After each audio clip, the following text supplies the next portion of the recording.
સહજાત્મ સ્વરૂપ પરમ ગુરુ. નહીં રાગને વળી દ્વેષનો લવલેશ આત્મ પ્રદેશમાં, પરમાત્મા સમજો ધર્મ મૂર્તિ દેહધારી વેશમાં. કળિકાળમાં ભવરોગ હરવા વૈદ્યમાનું આખરો, પ્રભુતુલ્ય મહાશય તત્વજ્ઞાની રાજચંદ્રમયા કરો. તે બાહ્યથી ગૃહવાસમાં પણ અંતરંગે મુનિવરો, પ્રભુતુલ્ય મહાશય તત્વજ્ઞાની રાજચંદ્રમયા કરો.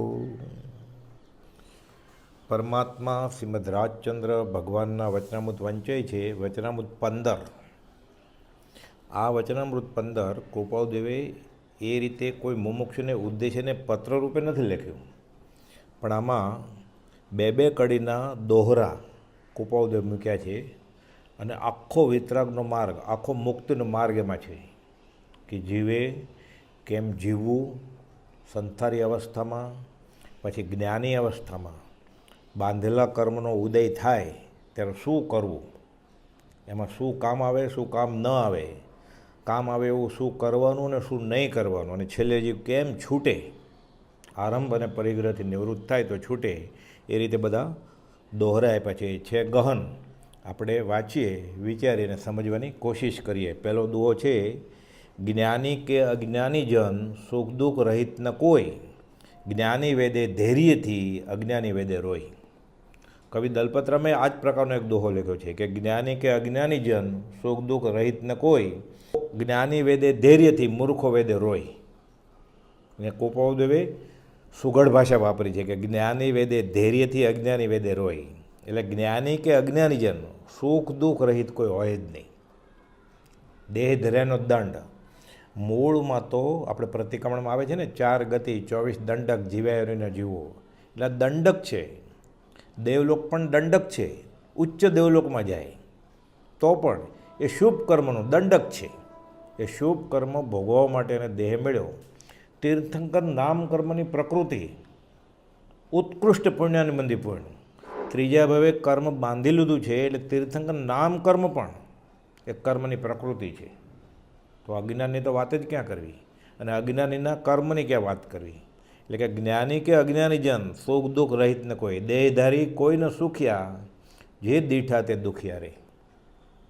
એટલે છેલ્લે દેહ છૂટે, શાશ્વત રીતે છૂટે, અપુનરાવૃત્તિ, તો જ જીવ સુખી થાય, તો જ અવ્યભાત સુખ મળે. પણ ત્યાં સુધી શું કરે જ્ઞાની? જ્ઞાની વેદે ધૈર્યથી અને અજ્ઞાની વેદે રોય, રોકકળ કરે.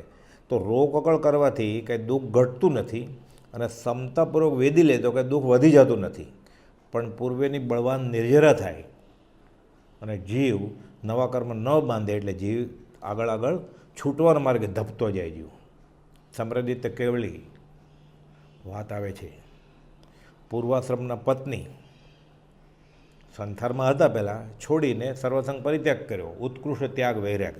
ફરતા 12-15 વર્ષે પોતાના દેશમાં આવી ચડે છે.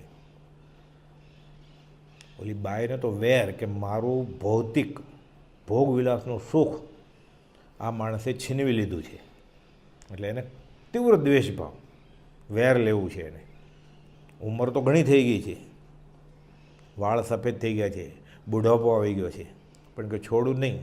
આ તો ભૂલી જ ગયા છે હવે ત્યાગ વૈરાગમાં, આત્માની ઉચ્ચ દશાએ પહોંચ્યા છે. તો ઉદય પ્રયોગે જો પૂતગલ ફરસના નિશ્ચય સ્પર્શે સોય પોતાના દેશમાં, પૂર્વાશ્રમના દેશમાં આવી ચડે છે. સીમમાં કાઉસગમાં ઊભા છે શાંતિથી અડોલ આસને. આ બાજુ એક ગાડા ખેડૂ જાય છે. ગાડાની ધરી પૈડાની તૂટી, લાકડાના ભારો લઈને આવતો હતો એ. હવે રાત્રે કોણ અહીંયા રિપેર કરી દે એને? જોતર જોડ્યું હતું, બળદ છોડ્યા કે બળદ લઈ જાઓ, કાલે સવારે વહેલો આવીશ, 2-3 જણાને સાથે લેતો આવીશ અને પછી આ રિપેરિંગ કરશો. લાકડાનો ભારો મૂક્યો ગાડા સાથે જ, બળદ લઈને વયો ગયો હતો. આ બાજુ આ બાઈ આવી ચડે છે. જુએ છે. આ જ છે કે આ પુરુષે મને દગો દીધેલો, મારા ભોગ વિલાસનું સુખ છીનવી લેનાર આ જ માણસ છે. લાકડાના ભારા જે હતા બધા ગોઠવી નાખ્યા આજુબાજુ, મૂકી દિવાસળીને વહી ગઈ. સમ્રાજિત કેવળી જાણે છે બધું, ચિત્તા ભડભડ લાગે છે, ગત સુકુમારને માથે લાગી હતી એવી. શું વિચારે છે? ધન્ય છે સિદ્ધના જીવોને કે જેઓ બીજાને આવું કર્મનું નિમિત્ત પણ નથી બનતા. હજી આ બાઈને આવું કર્મ બાંધવાનું હું તો નિમિત્ત બન્યું. ધન્ય હો સિદ્ધના જીવને કે અશરીરી, એટલે છેલ્લે અશરીરી ભાવ આવે અને એ અશરીરી થઈ જાય જીવ ત્યારે શાશ્વત સુખનો જણી થાય. ગોપાલદેવ કહે છે અમે દેહધારી છીએ કે કેમ એ સંભાળ ત્યારે માંડ જાણીએ છીએ. આ દશાએ પહોંચે જીવ ત્યારે પછી એ શાશ્વત સુખને પામે. પછી મોક્ષ અહીંયા જ અનુભવાય. ભાવને એ સિદ્ધ જ છે કે આયુષ્ય પૂર્ણે મટીએ દૈહિક પાત્ર જો. ત્યાં સુધી સુખ દુઃખ તો બધાને રહેવાનું જ છે. 567 ને 568માં પત્રમાં ગોપાલદેવ ખુલાસા કરેલા છે કે જ્ઞાન થઈ ગયું હોય અથવા ત્યાગ વૈરાગની ભૂમિકા બહુ આગળ હોય તો એને કાંઈ વેદની ન આવે એવું નથી. પૂર્વે બાંધેલા કર્મો, અજ્ઞાન દશામાં બાંધેલા કર્મો જ્ઞાન એને જ્ઞાન થયા પછી પણ ઉદયમાં આવે, પૂર્ણ જ્ઞાન થયા પછી પણ ઉદયમાં આવે. ભગવાન મહાવીર કેવળ જ્ઞાન થયું પછી ગોશાળાએ તેજો લેશા છોડેલી. કરમ બે શરમ, રામને કૃષ્ણને ઋષભનાથ ભગવાનને છોડે નહીં. તદ્ભવ મોક્ષગામી ભગવાન આદિનાથ 1 વર્ષ ભૂખ્યા રાખી દીધા. લખે છે ગોપાલદેવ 567માં જે આત્માનો અંતર વ્યાપાર એટલે અંતરપણે એમની ધારા તે બંધ અને મોક્ષની એટલે કે કર્મથી આત્માનું બંધાવવું અને કર્મથી આત્માનું છૂટાવવું એ વ્યવસ્થાનો હેતુ છે. બંધ મોક્ષની વ્યવસ્થાનો કયો હેતુ છે? અંતર પરિણામની ધારા. માત્ર શરીર ચેષ્ટા બંધ મોક્ષની વ્યવસ્થાનો હેતુ નથી. એટલે ઘણીવાર આપણે અજ્ઞાન અવસ્થામાં તો આપણી શારીરિક ચેષ્ટા પ્રમાણે જ આપણા ભાવ હોય ને આપણા ભાવ પ્રમાણે જ આપણી શારીરિક ચેષ્ટા થતી હોય. પણ જ્ઞાનીને એવું નથી. જ્ઞાની કરે છે કાંઈ અને મનમાં છે કાંઈ. લખે છે ને વેશ્ય વેશે અને નિર્ગ્રંથ ભાવે વસતા કોટી કોટી વિચારો થાય છે વેપારી પણ એ આત્માના વેપારી હતા. પ્રભુજી ઓળખી ગયા કે આત્માના વેપારી. કહે છે કે માત્ર શારીરિક ચેષ્ટા બંધ મોક્ષની વ્યવસ્થાનો હેતુ નથી. વિશેષ રોગ આદિ યોગે જ્ઞાની પુરુષના દેહને વિશે પણ નિર્બળપણું, મંદપણું, મ્લાનતા, કંપ, શ્વેદ, મૂર્છા અને બાહ્ય વિભ્રમાદિ દ્રષ્ટ થાય છે. હવે 104 તાવ આવે મેલેરિયાનો તો ધ્રુજારી ઉપડે તો જ્ઞાનીને ધ્રુજારી ન થાય એવું નથી, બધાને થાય. એ શારીરિક ગુણ છે. એ ધ્રુજારી થાય એ તાવને લીધે થાય છે, આત્માને લીધે નહીં. આ તો આ વિજ્ઞાન છે, આખું પદાર્થ વિજ્ઞાન છે. આ એનું શરીર મંદ થઈ જાય, મ્લાન થઈ જાય, નબળાઈ આવી ગઈ હોય જ્ઞાનીને. 6 મહિનાનો ઉપવાસ કરે પછી તંદુરસ્તી હોય, ગલગોટા જેવા ગાલ હોય. એટલે ભગવાન તીર્થંકરની કે જિનેશ્વરની બધી મૂર્તિઓ જે બનાવી હોય ઉત્કૃષ્ટ નિમિત્ત છે. જિનેશ્વર ભગવાનના ગુણો યાદ કરવા માટે નિમિત્ત છે એટલે એની ના નથી. પણ એ શિલ્પકારે બનાવી છે મૂર્તિ, એટલે એ મૂર્તિ તો બધી તંદુરસ્ત લાગે, ગલગોટા જેવા ગાલ લાગે, હૃષ્ટપુષ્ટ શરીર લાગે એવું હોય. 6 મહિનાના ઉપવાસ પછી એવું શરીર રહે. જ્ઞાની ચમત્કાર કરવા માટે સર્વતંગ પરિત્યાગ કરે છે. ધ્યાન એટલે કરે છે. ગોપાલ અમારો દી ફેર્યો છે કે અમે શેર બજારના ભાવ ઉપર નીચે થાય એ જોઈએ ધ્યાનમાં. સનતકુમાર ચક્રવર્તી આવે છે ને ધન્વંતરી બનીને, આમ તો દેવ હતા, તો હું તમારો રોગ મટાડી દઉં. તો અમારો રોગ મટાડવો જ નથી કે જો કર્મરોગ મટાડવાની દવા હોય તો આપો. પછી કહે છે થૂકવાળી આંગળી કરીને કે જો મારી આગળ આ દવા છે, સુવર્ણમય કાયા થઈ ગઈ, આમ ઔષધિ લબ્ધી. એટલે જ્ઞાનીના થૂક, લાળ, પરસેવો, મૂત્ર, વિષ્ઠા આમ ઔષધિ લબ્ધિ પ્રગટે, રોગ મટી જાય. મારે કરવું નથી કે આ મારે તો કર્મરોગ મટે એટલે મેં આ સર્વસંગ પરિત્યાગ કર્યો છે અને હું રોગ સહન કરું છું. એટલે કહે છે નિર્બળપણું, મંદપણું, મ્લાનપણું પણ થઈ જાય, કંપે, ધ્રુજે જ્ઞાની. શ્વેદને મૂર્છા, બાહ્ય વિભ્રમાદિ દ્રષ્ટ થાય છે. વિભ્રમ એટલે ઘણીવાર એવું બોલે એટલે આપણને એમ થાય ગાંડા ગદોડે છે. હવે 104 તાવ આવે, સન્નિપાત થઈ જાય, ઇંગ્લિશમાં એને ડેલેરિયમ કહેવાય. તો આખો એ પદાર્થ વિજ્ઞાન, આધુનિક વિજ્ઞાન કે મેડિકલ વિજ્ઞાન જાણે છે કે આ શરીરનો ગુણ છે. અમુક પ્રકારના મગજમાંથી એવા સંદેશા જાય કે શરીર ધ્રુજે, એને બોધન અંદર આત્માનું જ છે. દેહના દંડ દેહ ભોગવે છે. સ્વામી રામકૃષ્ણ પરમહંસ, વિવેકાનંદના ગુરુ, જગતકર્તામાં માને એટલે એ રીતે એ જગતકર્તાને પૂજે અને મા શક્તિ એના આરાધન કરે. બધા એમ કહેતા એને પ્રસન્ન થયા શક્તિ. વ્યવહાર માટે નહીં, ગળાનું કેન્સર થયું, બોલે શ્વાસ રૂંધાય, આંખમાંથી આંસુ જાય, બોલી ન શકે. એટલે બધા ભક્તો કહે છે તમે તો ભવાની માને પ્રસન્ન કર્યા છે, શક્તિને પ્રસન્ન કરી છે, એને કહો તમારી વેદના મટાડે. તો કે દેહના દંડ દેહ ભોગવે છે, હું એટલે ભવાનીનો ઉપાસક નથી થયો, આત્માર્થે. એટલે માર્ગે ચડી ગયા હોય, હજી મૂળ તત્વ જે વિતરાગનું સંપૂર્ણ તત્વ છે, જગત કરતા વિશે, મોક્ષ વિશે, ત્યાં થોડુંક અટકન થાય. પણ માર્ગે ચડી ગયા હોય એટલે પછી જ્યારે રાગદ્વેષ વયા જાય એટલે વિતરાગ માર્ગમાં આવી જ ગયા છે, આ ભવે કે આના પછી ન ભવે, એ છૂટી જવાના. આ બધા નિકટભવી હોય. એટલે કહે છે કે બાહ્ય વિભ્રમાથી પણ દ્રષ્ટ થાય, આંખમાંથી આંસુ જાય. ભગવાન મહાવીરને કાનમાં ખિલ્લા ઠોકાણા પછી કાઢ્યા જ્યારે, ત્યારે ચીસ પાડેલી એમ શાસ્ત્રમાં વાત આવે છે. એ તો શરીરનો ગુણ છે. તથાપિ જેટલું જ્ઞાને કરીને, બોધે કરીને, વૈરાગ્ય કરીને આત્માનું નિર્મળપણું થયું છે, તેટલા નિર્મળપણાએ કરી તે રોગને અંતર પરિણામે જ્ઞાની વેદે. એટલે ત્યારે એને હર્ષોક ન થાય, અંદર ભાવ તો અલગ જ હોય એને. અને વેદના વેદતા કદાપી બાહ્ય સ્થિતિ ઉન્મત્ત જોવામાં આવે તો પણ અંતર પરિણામ પ્રમાણે કર્મબંધ અથવા કર્મ નિવૃત્તિ થાય છે. આત્મા જે અત્યંત શુદ્ધ એવા નીચ પર્યાયને સહજ સ્વભાવે ભજે. પછી અધૂરું છોડ્યું છે કુપોલદેવે, સતત કેવળ નીચ સ્વભાવનું અખંડ વર્તે જ્ઞાન. પછી તો એને દેહનું ભાન જ ન હોય, સતત આત્મામાં હોય. કાવીઠામાં ત્યાં 1 ઇંચ લાંબા ડાંસ અડધી રાત્રે 2:30 ને 3 વાગે ચારો ચરે છે જાણે. કુપોલદેવ ઉડાડે જ નહીં. મોતીલાલ ભાવસાર ઉત્તરખંડા કહે છે હું ઓઢાડું, થોડી વાર પછી જોવા જાઉં તે કાઢી નાખ્યું હોય પાછું. સ્વરૂપ સ્થિત, ઈચ્છા રહિત વિચરે પૂર્વ પ્રયોગ અને બળવાન નિર્જરા કરે, ચારો ચરવા દે. આવી જ વાત કુપોલદેવે 568માં કહી છે કે આત્માના અંતરવ્યાપાર પ્રમાણે બંધ મોક્ષની વ્યવસ્થા છે, શારીરિક ચેષ્ટા પ્રમાણે નથી. એટલે એક ભોગ ભોગવે છે છતાં કર્મની વૃદ્ધિ નથી કરતો, એક ભોગ નથી ભોગવતો છતાં કર્મની વૃદ્ધિ કરે છે.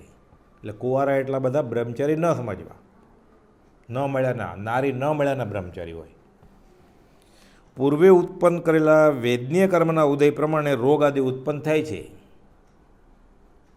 એવો પહેલાં કર્મ બાંધી લેજે વેદનીય. એટલે નામ, આયુષ્ય, ગોત્રને વેદનીય, આ ઘાતી કર્મ નથી, વેદની વાંજણી છે. સાથે મોહ કે દેહાદ્યાસ ભળે, હર્ષોક ભળે તો એને પરિવાર છે, નહીં તો વેદની વાંજણી છે. અને તે પ્રમાણે નિર્બળ, મંદ, મ્લાન, ઉષ્ણ, શીત આદિ શરીર ચેષ્ટા થાય છે.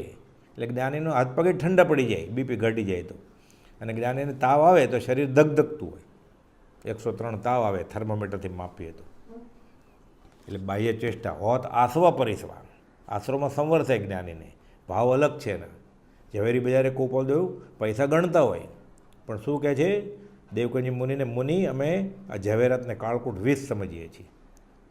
એટલે આપણે જ્ઞાન દશામાં ન પહોંચીએ અથવા પરોક્ષે પણ જ્ઞાનીને ન ઓળખીએ ત્યાં સુધી જ્ઞાનીની અંતરચેષ્ટા વિશે અંદાજ કેમ આવે?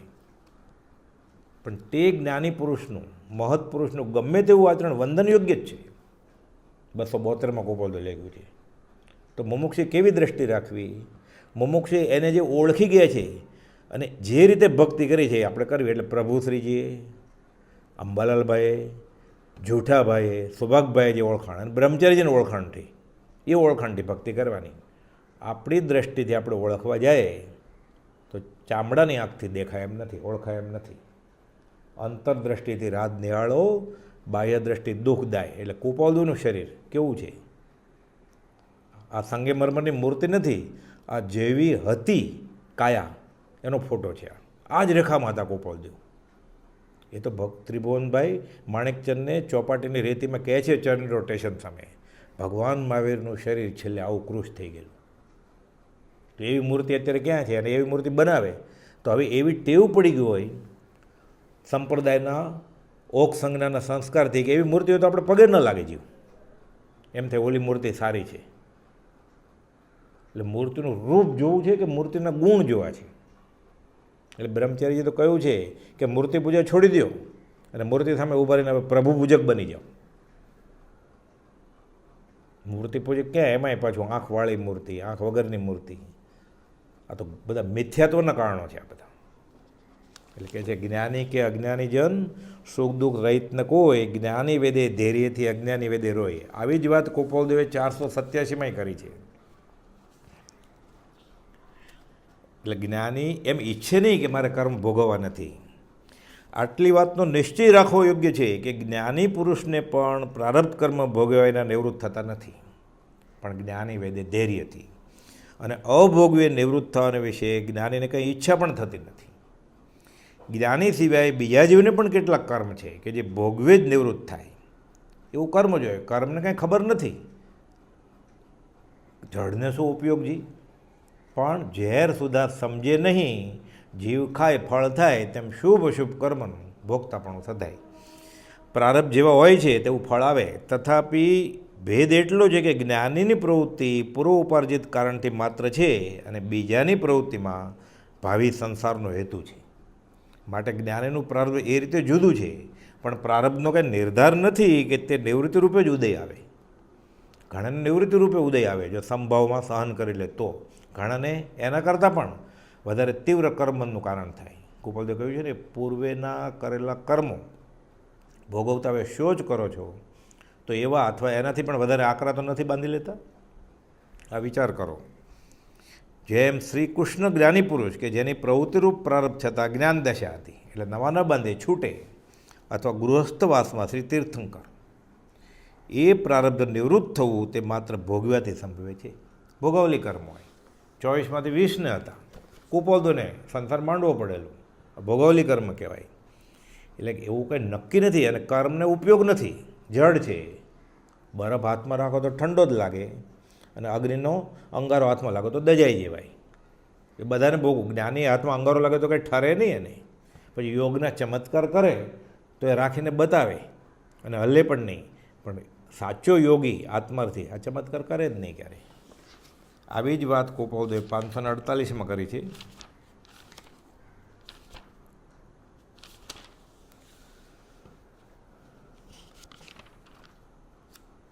કે જ્ઞાની પુરુષનો સત્સંગ થયે, નિશ્ચય થયે અને તેના માર્ગને આરાધે જીવને દર્શન મોહનીય કર્મ ઉપશમે કે ક્ષય થાય. તો ભગવાને પૂછ્યું છે કે હું આટલી ભક્તિ કરું છું, મને તમારામાં શ્રદ્ધા છે, મારે તો છૂટવું જ છે, ખરેખર છૂટવું હતું, તો વ્યવહારે આવી તકલીફ કેમ?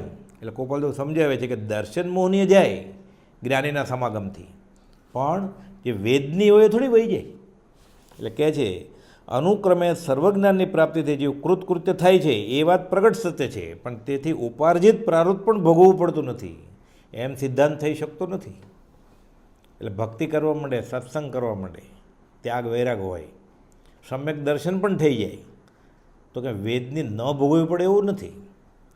તેથી ઉપાર્જિત પ્રારબ્ધ પણ ભોગવવું પડતું નથી એમ કંઈ સિદ્ધાંત નથી. કેવળ જ્ઞાન પ્રાપ્ત થયું છે એવા વિતરાગને પણ ઉપાર્જિત પ્રારબ્ધ ભોગવવું પડે તેમાં આશ્ચર્ય કાંઈ નથી. તો એનાથી નીચી ભૂમિકા ના હોય એને માટે તો વાત શું કરવી કે જેમ તે સર્વજ્ઞ એવા વિતરાગને ઘનઘાતી 4 કર્મ નાશ પામવાથી વેદવા પડતા નથી. ઘાતી કર્મ ગયા બધા, જ્ઞાન આવરણીય, દર્શન આવરણીય, મોહની અંતરાય, એટલે એ કર્મ હવે ભોગવવાના નથી. એને જ્ઞાનનું આવરણ, દર્શનનું આવરણ વચમાં નહીં આવે. હવે આત્માના અનુભવમાં એને અંતરાય કર્મ વચમાં નહીં આવે. હવે પણ ફરી તે કર્મ ઉત્પન્ન થવાના કારણની તે સર્વ વિતરાગને હવે સ્થિતિ રહી નથી, એટલે મોહની બાંધશે જ નહીં. હવે તેમ જ્ઞાનીનો નિશ્ચય થયે અજ્ઞાન ભાવથી જીવને ઉદાસીનતા થાય છે. સમ્યક દર્શન થઈ ગયું પરોક્ષે પણ, એટલે અજ્ઞાન ભાવથી ઉદાસીનતા થાય, પણ તે ઉદાસીનતાને લીધે ભવિષ્યકાળમાં તે પ્રકારનું કર્મ ઉપાર્જનનું મુખ્ય કારણ તે જીવને થતું નથી. જીવ જ્ઞાનીના માર્ગને ફરી પામે પાછા. માનો હજી ભવો લેવાના છે તો ભવાંતરે પણ એ ક્રિયા ચાલુ રહે અને એને મળે જ પાછા જ્ઞાની. ભક્ત બીજ પલટે નહીં, જો જુગ જાય અનંત, ઊંચ નીચ ઘર ઉતરે, અંતે સંતના સંત. પણ સમકિતી જીવને કે સર્વજ્ઞ વિતરાગને કે કોઈ અન્ય યોગી કે જ્ઞાનીને જ્ઞાનની પ્રાપ્તિને લીધે ઉપાર્જિત પર વેદવું પડે નહીં કે દુઃખ હોય નહીં, એમ સિદ્ધાંત ન હોઈ શકે. એવો સિદ્ધાંત નથી. ભલ ભલા કેટલા વિચક્ષણ મહાત્મા ગાંધી, રાષ્ટ્રપિતા, કહે છે રાગ વગર રોગ ન હોય. રાગ તો મોહનીય કર્મ છે ને રોગ તો વેદનીય કર્મ છે. બંનેનો સંબંધ જ નથી એકવાર જ્ઞાન થયું પછી. એટલે કૃપાળુદેવને પણ શરીર કૃશ થઈ ગયેલું, ભગવાન મહાવીરને કૃશ થઈ ગયેલું. હવે 12.5 વર્ષમાં ખાલી 349 દિવસ આહાર લીધો હોય તો શરીર તો કૃશ થઈ જ જાય ને. એ ન થાય તો નવાય છે, થવું જ જોઈએ ને. દેહના દંડ તો દેહ ભોગવે જ. પૂતગલનું બનેલું શરીર પૂતગલથી જ ટકી રહે. એટલે કહે છે કે જ્ઞાની વેદે ધૈર્યથી, અજ્ઞાની વેદે રોય. એટલે ઉદય આવેલા કર્મમાં સંભાવ રાખવો એ સાચા સાધકનું, જ્ઞાનીનું તો લક્ષણ છે જ. મુમુક્ષુને આ જ કરવાનું છે. બીજો દોહો, મંત્ર તંત્ર ઔષધ નહીં, જેથી પાપ પલાય, વિતરાગ વાણી વિના અવર ન કોઈ ઉપાય.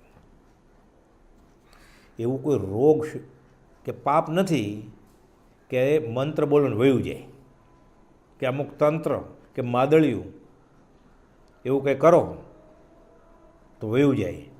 એવું ઔષધે શોધાણું નથી કે મંત્ર તંત્ર ઔષધ નહીં, જેથી પાપ પલાય, વિતરાગ વાણી વિના અવર ન કોઈ ઉપાય. પણ વિતરાગ વાણીનો ખરો આશ્રય લે, ખરું શરણ લે તો એ નવા ન બાંધે પછી, અને પૂર્વેના સંભાવથી સહન કરી લે. આગળ જેમ આવ્યું એમ જ્ઞાની વેદે ધૈર્યથી. એટલે ખરેખરો જે આશ્રય લે વિતરાગ વાણીનો કે વિતરાગનો, એ પછી અજુગતા ઉપાય તો કરે જ નહીં. અને ઉદય આવેલા વેદનીય કર્મ એ સંભાવમાં હોય એટલે એ કર્મ વયા જાય, થાય ભોગથી દૂર, નવા ન બાંધે. અવરનો કોઈ ઉપાય, બીજો કોઈ ઉપાય નથી. કૃપાળુદેવે 927 પત્રમાં કહ્યું છે કે ઉદય આવેલા કર્મને પછી કોઈ ટાળી ન શકે કંઈ. જો કર્મ બાંધેલા અફળ જતા હોય તો વિશ્વની વ્યવસ્થા ટકે કેમ? મોક્ષમાળાના 101માં પાઠમાં પહેલું જ વાક્ય છે, કૃપાળુદેવે લખ્યું છે કે એક ભેદી નિયમ એ જગતનો પ્રવર્તક છે. એટલે કર્મો કરેલા આપણે ભૂતકાળમાં જન્મો લઈ તે કર્મનું ફળ ભોગવ્યા વગર માર્ગ એકે છે નહીં. જો કર્મ બદલી જતા હોય તો વિશ્વની વ્યવસ્થા કેમ ચાલે પછી? એટલે ગુરુના ભોગવે ગુરુ, ચેલાના ભોગવે ચેલો. આ મોહનીય કર્મ હોય એ જ્ઞાન થાય પછી જ્ઞાની જ્ઞાનથી નિર્જરે, વેદને તો ભોગવા જ પડે. કે છે વેદના સંપ્રાપ્ત થાય પછી ઇન્દ્ર, ચંદ્ર, નાગેન્દ્ર કે જિનેન્દ્ર પણ આ વેદના રોકવાને સમર્થ નથી. તેનો ઉદય જીવે વેદવો જ જોઈએ. મંત્ર તંત્ર ઔષધ નહીં, જેથી પાપ પલાય. અજ્ઞાન દ્રષ્ટિ જેવો ખેતથી વેદે તો પણ કંઈ તે વેદના ઘટતી નથી કે જતી રહેતી નથી. અને સત્ય દ્રષ્ટિવાન જેવો શાંત ભાવે વેદે તો તેથી તે વેદના કાંઈ વધી જતી નથી. ને તો એમ થાય કે હું ફરિયાદ નહીં કરું, કે આવા ઈલાજ નહીં કરું તો હજી વધશે. એમ નથી. સંભાવે સહન કરે તો ઘણીવાર એવું થાય કે અબાધા કાળમાં હોય કર્મ હજી તો શૂળીનો દંડ 100થી પતી જાય. જે કર્મ 6 મહિને પૂરું થવાનું છે એ 6 અઠવાડિયામાં પૂરું થઈ જાય. એ સંભાવનું મોટું ફળ છે. અને કદાચ એવા નિકાચિત કર્મો ભોગવવા જ પડે તો નવા બંધનો તો હેતુ થાય જ નહીં. એટલે કહે છે પણ નવીન બંધનો હેતુ થતી નથી. પૂર્વની બળવાન નેજેરા થાય છે. આત્માર્થીને આ જ કર્તવ્ય છે. એટલે મંત્રતંત્ર હું કરું તો કૃપાળુદેવે વ્યવસ્થિત રીતે 494માં પત્રમાં ખુલાસો આપ્યો છે. સૌભાગભાઈ આવું બધું પૂછે કેમ કે એને પૈસાનું ટાંચું હતું, સત્સંગ સમાગમ કરવો હતો, મણી અને ત્રંબક કામે લાગ્યા નહોતા. એટલે કૃપાળુદેવને કહે કે કાં તો કે પીછી ફેરવો તો ડગલો થઈ જાય, કાં તો એવી રીધી સીધી કે ચમત્કાર કરો, અને કાં તો નોકરી રાખી દો, ભાગીદાર બનાવી દો. કૃપાળુદેવ જ્ઞાની પાસે વ્યવહાર મગાય જ નહીં. પોતાના વ્યવહારિક કર્મનું સોલ્યુશન જ્ઞાની પાસે માગે એટલે આ દર્શન આવણીય કર્મનો બંધ પડે. 368માં કૃપાળુદેવે લખ્યું. અને જ્ઞાની અન્યથા કરે જ નહીં. પોતાના થકી સામેવાળો જીવ આવા કર્મ બાંધે, જ્ઞાન આવણી અને દર્શન આવણી, એ જ્ઞાની ઈચ્છે જ નહીં. એટલે એવું કોઈ માદળિયું એવો મંત્રતંત્ર આપે જ નહીં કે વ્યવહારે એ જીવ સુખી થઈ જાય. અને આપે એ જ્ઞાની હોય જ નહીં. 494માં ખુલાસો છે કે મંત્ર આદિથી, સિદ્ધિથી કે બીજા તેવા અમુક કારણથી અમુક ચમત્કાર થઈ શકવા અસંભવિત નથી. અષ્ટાંગ યોગ સાધ્ય કર્યા હોય તો અમુક ચમત્કાર થાય, ન થાય એમ નહીં. તથાપિ ઉપર અમે જેમ જણાવ્યું તેમ, એટલે આ પત્રમાં, કે ભોગવવા યોગ્ય એવા નિકાજિત કર્મ તેવાના કોઈ પ્રકારે મટી શકે નહીં. જો નિકાજિત કર્મ પણ એવી રીતે વયા જતો હોય મંત્ર તંત્રથી, તો વ્યવસ્થા ટકે જ કેમ બંધ મોક્ષની પછી? અમુક શિથિલ કર્મની ક્વચિત નિવૃત્તિ થઈ જાય, પણ તે કંઈ ઉપાર્જિત કરનારે વેદ્યા વિના નિવૃત્ત થાય એમ નહીં, આકાર ફેરથી નિવૃત્ત થાય. એટલે ઘણીવાર દવા લેવામાં દવાખાનાના ધક્કા ખાતો હતો ને હેરાન થતો હતો, એને બદલે હવે જ્યોતિષ પાસે કે કોઈ બાવાજી પાસે હેરાન થાય. અને જે ડૉક્ટરને પૈસા આપવાનો હતો એને બદલે બાવાજી કે કોઈ એવા કુગુરુને ત્યાં પછી ધન ગુમાવે, સાથે આત્માનું સદ ગુમાવે. એટલે મિથ્યા દર્શન ગાઢ થાય એનું, અને સાથે વ્યવહારિક નુકસાન થાય. પણ એ કૃતકૃત્યતા વેદે કે આ મંત્રતંત્રથી મારો રોગ વયો ગયો. હકીકતમાં એમ થતું જ નથી. લખ્યું ગોપાલ દેવે, આકાર ફેરથી તે કર્મનું વેદનું થાય છે. હવે અમુક કર્મ એવું શિથિલ હોય કે ધીરે ધીરે જવાનું જ હોય. એ 3 વાર ફેલ થયો હોય એક્ઝામમાં, 4થી વાર બહુ મહેનત કરતો હોય, ટ્યુશને રખાયું હોય, હોમ ટ્યુશને રખાયું હોય, એટલે પછી પાસ આમે થવાનો હોય. ધીરે 4 વર્ષમાં ઘણું બધું યાદ રહી ગયું હોય એને, એટલે 50% માર્ક તો આવવાના જ હોય એને. પણ ત્યારે ક્યાંક બાધા રાખે કે કોઈ ગુરુજી એને મંત્ર આપે એટલે આ ગુરુજીની કૃપા દ્રષ્ટિથી હું પાસ થઈ ગયો એવું લાગે એને, અને ડૂબતો ત્રણખલું ગોતે. એટલે કહે છે આ કાંઈ ભોગવ્યા વગર નિવૃત્ત થઈ ગયું એ વાત જ નથી. પણ કોઈક એવું શિથિલ કર્મ છે કે જેમાં અમુક વખત ચિત્તની સ્થિરતા રહે. એ ફેલ થયો છે 4 વર્ષ સતત, એટલે એટલી મહેનત તો કરતો જ હોય કે એમાં ચિત્તની સ્થિરતા તો છે જ, તો તે નિવૃત્ત થાય. તેવું કર્મ તે મંત્ર આદિમાં સ્થિરતાના યોગે નિવૃત્ત થાય સંભવિત છે. અથવા કોઈ પાસે પૂરો લાભનો એવો કોઈ બંધ છે, ઋણાનું બંધ હોય, એટલે એવું થવાનું હોય. પણ એનો અર્થ એમ નહીં કે ચમત્કાર થયો. ચમત્કાર જેવું કાંઈ છે જ નહીં. કારણ વિનાના કાર્ય તે શુભાશુભ વેદ. પણ આ જીવને બુદ્ધિમાં બેસે નહીં, પોતાની અલ્પ બુદ્ધિમાં એના પાસા જણાય નહીં, એટલે એમ લાગે ચમત્કાર થયો. હકીકતમાં ચમત્કાર જેવું કાંઈ હોતું જ નથી. માત્ર તેની થોડી કૃપાથી ફળીભૂત થઈ આવે એવું લાગે, કેમ કે કર્મ શિથિલ છે, એ મહેનતે કરે છે, ચિત્તની સ્થિરતા છે, અને વ્યવહારિક ઉપાય કરે છે, એ દવાઈ લે છે, પરેજી એ પાળે છે, અને રોગ ધીરે ધીરે નબળો થઈ ગયો છે, હવે જવાનો હોય, પછી વયો જાય. પણ મજબૂત રોગ હોય, બધી ફેલાવાનો હોય, તો પછી કાંઈ ઈલાજ ન કરે, કારગત ન થાય કાંઈ. એ પણ એક સિદ્ધિ જેવું લાગે આપણને, પણ અમુક મંત્રાદિના પ્રયત્નમાં હોય ને અમુક પૂર્વંતરે ત્રુટવાનો પ્રસંગ સમીપવર્તી હોય, તો પણ કાર્યસિદ્ધિ મંત્રાદિથી થઈ ગણાય એમ લાગે એને, કે આ હું મંત્ર જાપ કરતો હતો એટલે આ રોગ મટ્યો. હકીકતમાં એને મટવાનું જ હતું, સાવ શિથિલ કર્મ હતું, પૂરું થવાયેલું. હવે ટાઇફોઇડનો તાવ 3 અઠવાડિયે મટવાનો હોય, ઇલાજે કરે છે, ઓસડિયાએ કરે છે, હલકો ખોરાકે ખાય છે, પરેજી પાળે છે, એટલે આમે મટવાનો હતો. એમાં કોઈ માદળિયું આપ્યું એટલે એમ થાય આ તાવ સાવ વયો ગયો ગુરુજીની કૃપાથી. એટલે કહે છે એની એ પૂર્વ અંતરે ત્રુટવાનો પ્રસંગ એ સમીપવર્તી જ હતો, અને કાર્યસિદ્ધિ મંત્રાદિ થઈ ગણાય, પણ એ વાતમાં કંઈ સહેજ પણ ચિત્ત થવાનું કારણ નથી. ગોપાલ કહે છે નિષ્ફળ વાર્તા છે.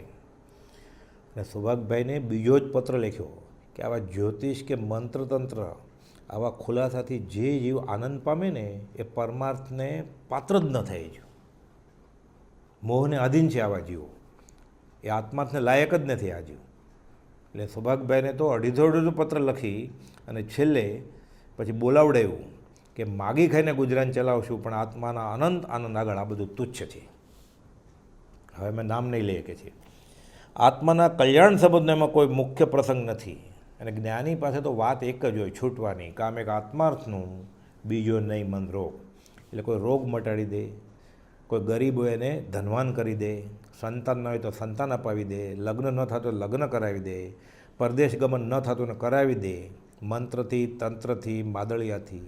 તો સમજી જવાનું કે એ જ્ઞાની છે જ નહીં. આને એવો ઋણાનુબંધ હતો એટલે એવું થાય, અને ઘોર મિથ્યાત્વનું આ પ્રસંગ બને છે આ જીવ માટે. બંને આપનાર ને લેનાર અનંતાનુબંધી કર્મ બાંધે છે આ મોહનીના. એટલે મંત્ર તંત્ર ઔષધ નહીં, જેથી પાપ પલાય, વિતરાગની વાણી. એમાં ને એમાં ચિત્ત રે, બાંધેલા કર્મો થાય ભોગથી દૂર. પછી સમ્યક ઉપાય કરવાની ના નથી, અને ગૃહસ્થ વ્યવહારમાં ઔષધાદી લેવાની ના નથી જો સાવધાન ન હોય તો, પણ અણઝૂકતા ઉપાય કરે અને સાથે દેવ દેવીની માનતા રાખે, માદેલા કરે અને વિતરાગની માન્યતા રાખે છે, તો આશાતના જેવું થાય, અને આશયથી વિરુદ્ધ છે. ત્રીજો દોહો, વચનામૃત વિતરાગના પરમ શાંત રસ મૂળ ઔષધ જે ભવરોગના કાયરને પ્રતિકૂળ. વચનામૃત વિતરાગના પરમ શાંત રસ મૂળ. 505મો પત્ર છે ને, વિતરાગનો કહેલો પરમ શાંત રસમય ધર્મ પૂર્ણ સત્ય છે એવો નિશ્ચય રાખો, ગોપાલદેવ કહે છે. અત્યારે સમજાતું નથી, કેમ? જીવ અનધિકારી છે. જીવના અનધિકારીપણાને લીધે અને સત્પુરુષના યોગ વિના સમજાતું નથી, તો પણ આ જ દવા છે. સંસાર રોગ મટાડવા માટે બીજું કોઈ ઔષધ નથી. એટલે કહે છે મન વચનામૃત વિતરાગના પરમ શાંત રસ મૂળ ઔષધ જે ભવરોગના કાયરને પ્રતિકૂળ. આ ભવરોગની દવા છે. ભાવરોગના અને ભવરોગના વૈદ્ય રાજેશ્વર, ભાવ ઔષધ તુજ ભક્તિ. આ જ ઉપાય છે. આત્મભ્રાંતિ સમ રોગ નહીં, સદગુરુ વૈદ્ય સુજાણ, ગુરુ આજ્ઞા સમ પથ્ય નહીં, ઔષધ વિચાર ધ્યાન. કઈ દવા? વિચાર ધ્યાન. બ્રહ્મચર્યનો અર્થ કર્યો છે વિચાર ધ્યાન, એટલે ધ્યાનમાં બેસી જવાનું નહીં, વિચારરૂપી ધ્યાન. આત્મસિદ્ધિના વિવેચનમાં બ્રહ્મચર્ય લંબાણપૂર્વક સમજાવ્યું છે. અને આત્મભ્રાંતિ જેવો સૌથી મોટામાં મોટો રોગ તો આ છે, આત્મભ્રાંતિ. એ છે તો દેહ મળે છે, અને દેહ મળે છે પછી કેન્સર થાય છે, પછી હેમરેજ થાય છે, પછી લકવો થાય છે, પછી હાર્ટ એટેક આવે છે. એટલે ખરેખર જો રોગ જોતા જ ન હોય તો છેલ્લે દેહ જ ધરવાનો નથી. અને જ્યાં સુધી દેહ છે ત્યાં સુધી સંભાવે આ સહન કરીને નવા કર્મ ન બંધાય એ માટે જાગ્રત રહેવાનું છે. એટલે કહે છે વચનામૃત વિતરાગના પરમ શાંત રસ મૂળ ભજીને ભગવંત ભવંત લહો, શુભ શીતલતામય છાય રહી. શુભ શીતલતામય છાય. બળ્યો જળ્યો જીવ ત્રિવિધ તાપથી વિતરાગના માર્ગમાં આવે એટલે શાંત થઈ જાય, ઠરી જાય. ઔષધ જે ભવરોગના કાયરને પ્રતિકૂળ. હવે આ વાત આવે સહન કરવાની, સંભવ રાખવાની. અને આ જીવ અધીર્યો થયો છે એટલે એને અજુકતા ઉપાય કરવા છે. અને હવે તો જૈન માર્ગમાં પણ ઘણા બધા એમ કહે, અને જૈનેતર માર્ગમાં તો છે દેવ દેવી મદદ કરે. એટલે જીવ સસ્તું શોધવા જાય છે, સહેલું શોધવા જાય છે. એટલે કર્મ ભોગવ્યા વગર નિવૃત્ત કરવા છે નહીં. એટલે મંત્ર, તંત્ર, માદળિયા, દોરા ધાગા કરે અને મિથ્યાત્વ ગાઢ કરે અને પોતે નવો કર્મમાં દે. એ કર્મના ઉદયમાં પછી શું કરશે પાછો જીવ? અત્યારે સહન નથી કરી શકતો તો ભવિષ્યમાં શું કરશે? પછી રડવા માટે આંખ જ નહીં હોય, બોલવા માટે જીભ જ નહીં હોય, ત્યારે એવી ગતિમાં જશે તો કોને ફરિયાદ કરશે? પછી ક્યાં દેવદેવીની માનતા કરશે? એટલે કોપાદે લખ્યું દેવદેવીની તું સ્મંતાને શું કરીશું? તું ક્ષમતા સત્પુરુષની ઈચ્છો. સત્પુરુષ શું કહે છે? વિતરાગનો કહેલો પરમ શાંત રસમય ધર્મ પૂર્ણ સત્ય છે. એટલે વચનામૃત વિતરાગના પરમ શાંત રસ મૂળ ઔષધ જે ભવરોગના કાયરને પ્રતિકૂળ. પ્રથમ દશાએ કાળકૂટ વિષ, પણ પરિણામે અમૃત છે. આ સંયમ પાળવો પડે. જપ તપ સંયમ દોઈ લો, ઔષધ કડવી જાન, પણ સુખકારક પીછે ઘનો નિશ્ચયપદ નિર્વાણ. આગલો દોહો, જન્મ જરાને મૃત્યુ મુખ્ય દુઃખના હેતુ, કારણ તેના બે કયા રાગ દ્વેષ અણહેતુ. આખા સંસારનું કારણ આ. આનંદજી મહારાજ કહે છે આ બે ખવીસા છે, શતાન, રાગ અને દ્વેષ. રાગ દ્વેષ અજ્ઞાન એ મુખ્ય કર્મની ગ્રંથ, થાય નિવૃત્તિ જેથી તે જ મોક્ષનો પંથ. આત્મસિદ્ધિની સ્વામી ગાથા. આખા સંસારનું કારણ આ રાગ અને દ્વેષ છે. કુપદે લખ્યું છે જ્યાં રાગ નથી ત્યાં દ્વેષ ન થાય. રાગ ન હોય પછી દ્વેષ થાય જ કેમ? દ્વેષ ન હોય તો પણ રાગ થાય, પણ રાગ જ ન હોય તો દ્વેષ જ ક્યાંથી થાય પછી? એટલે રાગ વિના સંસાર નથી અને સંસાર વિના રાગ નથી. એટલે જન્મ જરાને મૃત્યુનું કારણ જ એ છે છેલ્લે જીવ દેહ છોડતી વખતે ક્યાંક રાગ રહી જાય. એટલે અધૂરું કામ મૂકી ગયો, ફરીવાર અવતાર લે. પછી બ્રહ્મચારી લખે છે અધૂરા કામ મૂકી જશે, થશે નવો અવતાર. ભોગવ છે તો એકલો જ, નિજ ચેતના એકલો રચે દેહ સંસાર. અધૂરા કામ મૂકી જશે, થશે નવો અવતાર. નવો અવતાર થાય પાછો. ચાલ્યા જ કરે, ચાલ્યા જ કરે. એટલે કુપોદેવે તો વાત કરી છે 217માં પત્રમાં કે પ્રાણીને યમ અંતકાળે દુઃખદાયક નહીં લાગતો હોય, અમને સંગ દુઃખદાયક લાગે છે. અને પછી ભરતજીનો દાખલો આપે છે કે ભરતજીને હરણના સંગથી ભવની વૃદ્ધિ થઈ હતી, અમને વારંવાર યાદ આવે છે અને એ રીતે અમારે હવે સાવ એ રીતે જડ ભરત થઈને વિચારવું છે. જડ ભરત એટલે અક્કલ વગરના એમ નહીં. એટલે ભાગવતમાં દાખલો છે આ જડ ભરતજીનો. યોગી હતા, સંન્યાસી. સંધ્યા પૂજા કરવા જાય. એકવાર એ રીતે સંધ્યા પૂજા કરીને આવતા હતા. ગંડકી નદીને કિનારે આશ્રમ બાંધીને રહે. એક સગર્ભા હરણીની પાછળ જંગલી કૂતરા પડ્યા છે. પાણીનું વેળું કૂદવા જાય છે. હરણી ભાગતી હતી એટલે પ્રસૂતિ થઈ ગઈ. ડોળા નીકળી ગયા, પડીએ, તરફડીને મરી ગઈ. બચ્ચું જીવે છે. ભરતજી વિચારે છે કે મારે સંસાર તો કાંઈ છે નહીં, કુટુંબ કબીલા નથી, પણ આ જંગલમાં બચ્ચાનું કોણ? માં તો એની સામે મરી ગઈ છે તરફડીને. લઈ આવે છે કુટીરમાં. ઘાસની કૂણી કૂણી કૂપળો આપીને મોટું કરે છે એને અને પાણી પીવડાવે. એમ કરતાં હરણું તો મોટું થવા માંડ્યું, કૂદે, નાચે. એને એમ કે આજ મારી માં, આજ મારા પિતા. રાગ ને દ્વેષ, સ્નેહ બંધન શરૂ થઈ ગયા અહીંયા તો. પછી તો ભિક્ષા લેવા જાય તો પાછળ જાય. વાર લાગે તો જોયા કરે કેમ ન આવ્યા, કેમ ન આવ્યા. ઘણીવાર ભિક્ષા ન મળે તો એની જે ધોતી હોય એનો છેડો પકડીને લઈ જાય કે આ બાજુ છે, મળશે, જોગ છે કોકનો, વટે માર્ગું જાય છે, ભિક્ષા મળશે. અને થોડું હરણું રમવા કે ગયું હોય, પાણી પીવા ગયું હોય ઝરણાના, મોડું થાય એટલે ભરતજીએ વિચારે કેમ મોડું થયું? શિયાળવાએ ફાડી તો નહીં નાખ્યું હોય? કોઈ જંગલી રાણી પશુએ તો હેરાન તો નહીં કર્યું હોય એને?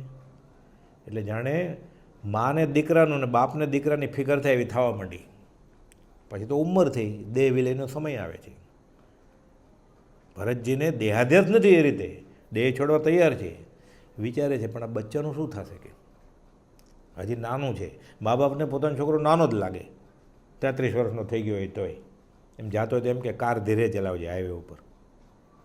એ એના છોકરાને પછી કહેતો હોય કાર ધીરે ચલાવજે. ભરતજીને વિચાર આવે છે જાણે એના પિતા હોય એમ, આનું શું થશે હવે? એમ કરતાં કરતાં દેહ છૂટી ગયો. હરિણના પેટમાં અવતાર થયો. દયા કરી. તુલસીદાસજી કહે છે દયા બિન સાધુ કસાઈ, દયા કરી તો આફત આવી. એક જ દયા કઈ? સામેવાળો જીવ અને પોતે આ સંસારના પરિભ્રમણમાંથી, જન્મ મરણના ચક્કરમાંથી વહેલો છૂટે. આ જ દયા છે. એ દયાને અનુલક્ષીને જે થતું હોય એની ના નથી. એ બધા સાધન પ્રેરે તે પરમાર્થને તે વ્યવહાર સમત. વ્યવહારિક રીતે ગૃહસ્થ દશામાં માર્ગાનુસારીનો ગુણ છે બાડા, બોબડા, લુલા, લંગડાને મદદ કરવી. અહીંયા તો સાધુએ સંસાર છોડી દીધો હતો. કુપોલદોને સંસાર કરવો જ નથી, કરવો પડ્યો છે. એટલે કે રાગ દ્વેષ કરવો જ નથી. એ તો કહે છે અમને કોઈ ગત સુકુમાર જેવો યોગ આવો, દ્વેષ કરશું જ નહીં અમે. 128માં લખે છે ને કે આયુષ્ય એક સમય માત્ર દુર્નિમિત્ત હશે, એટલે કમોતે મરવું પડશે, ભલે માથે સગડી સળગાવે. દ્વેષ નહીં કરીએ અમે. તો રાગે નહીં કરીએ. કહે છે અમને કોઈ રાજીમતી જેવો યોગ આવો. એ નામીનાથ ભગવાન જાન લઈને જાય છે. છેલ્લી મિનિટે નિર્ણય બદલે છે. યુ ટર્ન લઈ લીધો. માથા પછાડે છે રાજેમતી. અષ્ટભવાંતર વાલી રે તું મુજ આતમ રામ મંદરાવાલા. 8 ભવની પ્રીત, આ દોસ્તી કહેવાય. કેમ? પશુનો અવાજ આવેલો, કિકિયારી. પશુજનની કરુણા કરી, આણી હૃદય વિચાર. માણસની દયા નહીં, એ કોણ ઘર આચાર? આ ક્યાંથી લાવ્યા? કે આ દયા કઈ તમારી? મુક્તિ સુંદરીના પ્રેમમાં પડ્યા મન છોડી દીધી.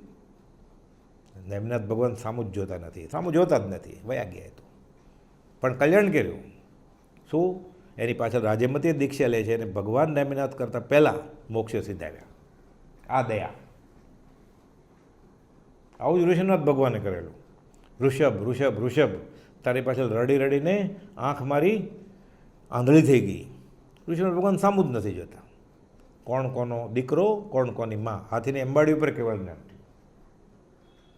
એટલે કહે છે રાગ દ્વેષ કરવા જ નથી, કારણ તેના બે કયા? રાગ દ્વેષ અણે તું. આ બે ખવીસા છે,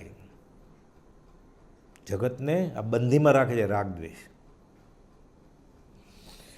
આ કરવું જ નથી. અને 128માં તો આખા પત્રમાં ગોપાલદેવ ખંભાતના મોક્ષ ઉપર લખ્યું છે અનંત કાળ એવો ગયો જ નથી કે જ્યારે સંકલ્પ વિકલ્પ ન કરાવે, રાગ દ્વેષ ન કરાવે. એટલે આના વગર હું જીવી જ નહીં શકું, કાં તો આનું મોઢું જ ન જોઉં.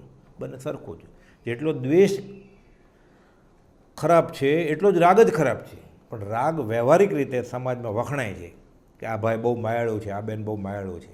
એટલે કોઈ એમ કે આ બહુ દ્વેષી છે, એમ ન કે આ બહુ માયાળું છે તો એ ગુણ ગણાય છે. બંને ગુના જ છે. આ શિક્ષાપાઠ 44 રાગમાં કોપોદો લખ્યું ને, એટલે ભગવાન મહાવીર ગૌતમ ગંડરને બોધે છે સિદ્ધાંત કે રાગ છે ત્યાં સુધી સંસાર ઊભો જ છે. કે મારા બોધેલા શિષ્યોને કેવળ જ્ઞાન થાય ને મને નહીં, તો તને કેવી રીતે થાય? તને મારા અંગોપાંગ મારી ઉપર રાગ છે. ગૌતમ ગંડરે પછી આત્મસાત હતી અને ભક્તિ એવી, મારે કેવળ જ્ઞાન જોતું નથી, મારે તમે જોઈએ છે. પ્રશસ્ત રાગ હતો, તોય ન થવા દીધું કેવળ જ્ઞાન.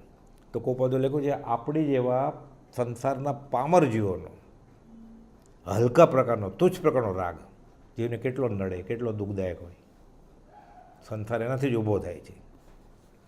કારણ તેના બે કયા રાગ દ્વેષ અણહેતું. અને કોપોદો લખ્યું છે આ રાગ દ્વેષ જાય સંસારનું અટકન છે, અટકી જાય સંસાર. राग द्वेष जग बंद करत है, इनको नाश करेंगे. मरो अनंत काल से प्राणी, हम उसको नाश करेंगे. आनंद जी महाराज के राग ने द्वेष ने जो मारी नाखीश. छेल्लो दुहो, નથી ધર્યો દેહ વિષય વધારવા, નથી ધર્યો દેહ પરિગ્રહ ધારવા.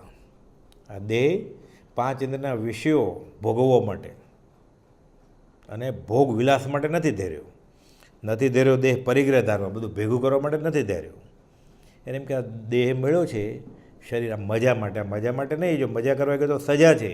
હકીકતમાં સજા તરીકે જ મળ્યો છે દેહ, દંડક જ છે. આ કુપોદોએ તો ઠેર ઠેર આ વાત કરી છે કે જ્યાં સુધી વિષય કશાય ન જાય ત્યાં સુધી ઉપદેશબોધ પરિણમે નહીં, અને ઉપદેશબોધ પરિણમે નહીં ત્યાં સુધી સિદ્ધાંતબોધનું પરિણમન હોય જ નહીં. બધા શાસ્ત્રો મુખપાઠ હોય એને, સર્વસંગ પરિત્યાગી કરી નાખે, પણ 5 ઇન્દ્રિયના વિષય હજી કાબૂમાં નથી તો શું થાય? પછી કહાં ભયો ઘર છાંડ કે ત્યજ્યો ને માયા સંગ, સાપ ત્યજી જીમ કાચલી વિષ ત્યજ્યો નહીં અંગ. એટલે પ્રાથમિક ભૂમિકા કઈ હતો?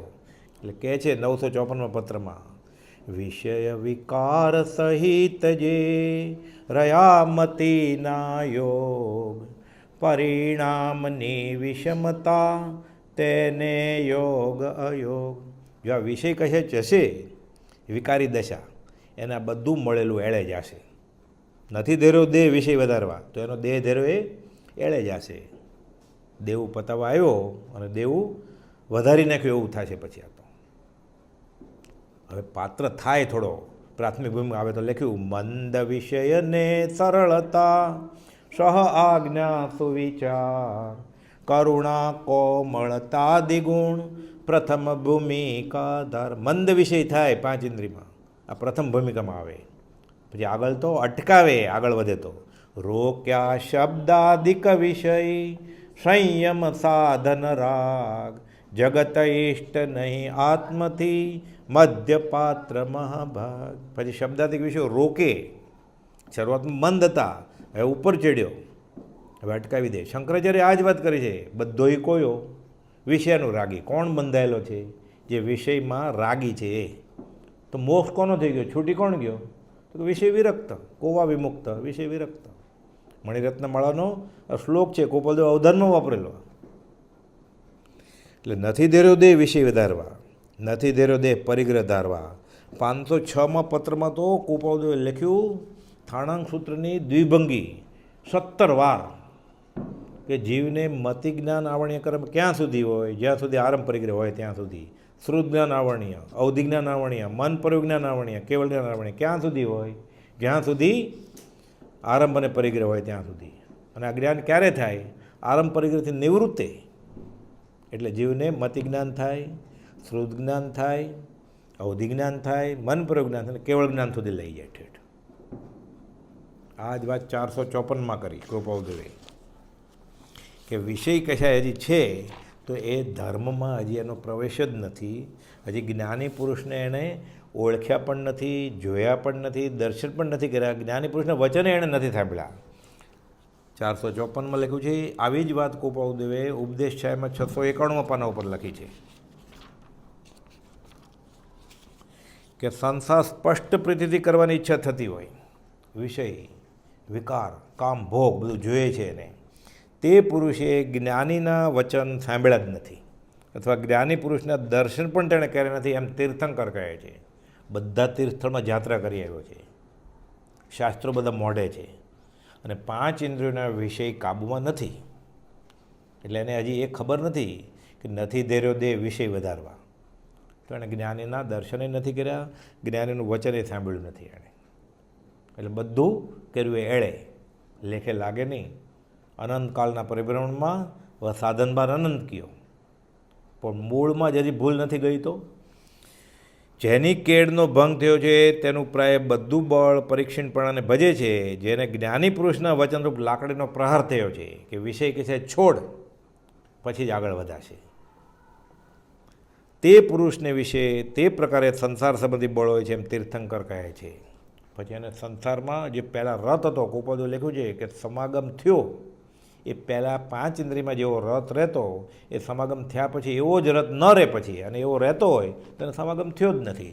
કાં તો એ જ્યાં વળગ્યો છે એ સત્પુરુષ જ નથી, અને એ સત્પુરુષ છે તો ઓળખ્યો નથી એને. અને સત્પુરુષ તો શું કરે? આવા જીવના કાન પકડે. કોપદે લખ્યું છે જે આચાર્ય શિષ્યનો નાનો સરખો ગુનો નથી જાણતા, એ આચાર્ય થવાના લાયક જ નથી, એ ગુરુ થવાના લાયક જ નથી. કાન પકડે. એટલે વિષય કહે છે જવા જ જોઈએ, નથી ધેર્યો દે વિષય વધારવા. એક જ કામ કરવાનું છે, બાંધેલા કર્મો છોડવા માટે આ દેહ વાપરવાનો છે. તો દુર્લભ રત્ન ચિંતામણી. કોપદે લખ્યું છે જેને એક સમય પણ રત્ન ચિંતામણી કરતાં મહામૂલ્યવાન છે. નહીં તો લખ્યું નહીં તો ફૂટી બદામની કિંમત નથી. કેમ? એ મનુષ્ય થયો, હવે ક્યાં જશે? હવે જો એવા કર્મ નહીં કરે, છૂટવા માટે પ્રયત્ન નહીં કરે, તો આ તો સંઘની પંચેન્દ્રિય થયો, આ તો ચગડોળ છે. હવે રિવર્સ ઊંધો જશે, 4, 3, 2, 1માં અધોગતિએ જશે. એટલે છેલ્લો ભાવ છે એમ સમજીને આત્મા સાધવાનો છે. ફરી ફરીને મળવો નથી મનુષ્યનો અવતાર. કાળી ચૌદશને રવિવાર આવે કોઈક વાર. એટલે નથી ધેર્યો દેહ વિષય વધારવા, નથી ધેર્યો દેહ પરિગ્રહ ધારવા. અને પરિગ્રહ તો કુપોલદેવે આખો મોક્ષફળમાં પાઠ લખ્યો છે, 25મો. પરિગ્રહ પાપનો બાપ છે, બધા પાપનો આ મૂળ છે. એ દેહ એને ધેર્યો જ નથી. એટલે પછી 254માં તો કુપોલદેવે એમ બોધ્યું છે કે આત્માર્થી થયો છે બાહ્યથી, સંસારમાં હવે રસ નથી, એટલે આશ્રમમાં, તીર્થસ્થળમાં કે એવી જગ્યાએ કંઈક મંદિરમાં રહે છે, અને ત્યાં પણ એ શાતાશીલ્ય પણ ગોતે છે, એને આનંદ આવે છે, એની યોગ્યતા અટકાઈ જાય છે. મુમુક્ષતાનો આનંદ જ નથી કરવાનો. પછી એને દ્રવ્યથી, ક્ષેત્રથી, કાળથી, ભાવથી સાંગોપાંગ અલિપ્ત રહેવાનું છે, અને દિવસે દિવસે ચડતેવાને એવો સંગ ગોતવાનો છે. સત્સંગના પાઠમાં લખ્યું ને કે ગાન તાન, 5 ઇન્દ્રિયના વિષયો, સ્વાદિષ્ટ ભોજન, આ બધું હોય, અને આ હોય ધર્મનું નામ, ભક્તિનું નામ. એ તમને ગમે તેટલું પ્રિય લાગે, આ સત્સંગ નથી, કુસંગ છે.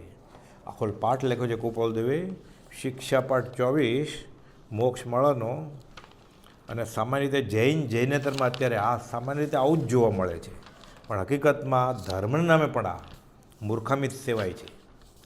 એટલે કુપોલદેવને કહેવું પડ્યું કે ભક્તિ અને સત્સંગ વિદેશ ગયા છે, જ્યાં હોવા જોઈએ. એટલે મંદિરમાં, તીર્થળમાં, આશ્રમમાં તો ભક્તિ જ હોવી જોઈએ, ત્યાગ વૈરાગની વાત હોવી જોઈએ, એ પણ નથી. લખે છે કે સંસાર એ પણ એક પ્રકારનો સંઘ છે, અને તે અનંત કુસંગરૂપ છે, તેમ દુઃખદાયક છે, તેથી ત્યાજવાયોગ જ છે. એટલે જીવ અત્યારે જઈને મંદિરમાં ગયો, તીર્થસ્થળમાં ગયો, હવે ત્યાં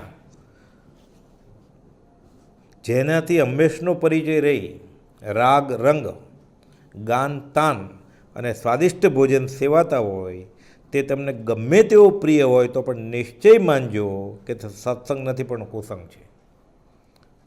કે સત્સંગથી પ્રાપ્ત થયેલું એક વચન અમૂલ્ય લાભ આપે છે. તો અહીંયા શું શીખવાયું? જે વસ્તુને છોડવા માટે ગયેલો ત્યાં તો એ પોષાય છે.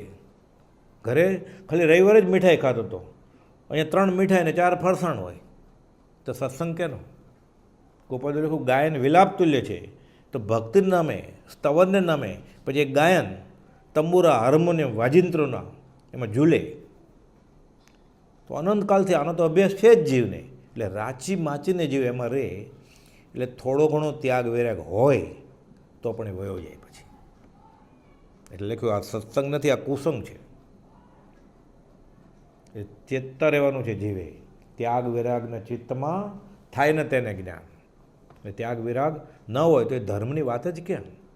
અને કૃપાદુલ લખ્યું છે સમ્યક દર્શનનું મુખ્ય લક્ષણ વિતરાગતા છે.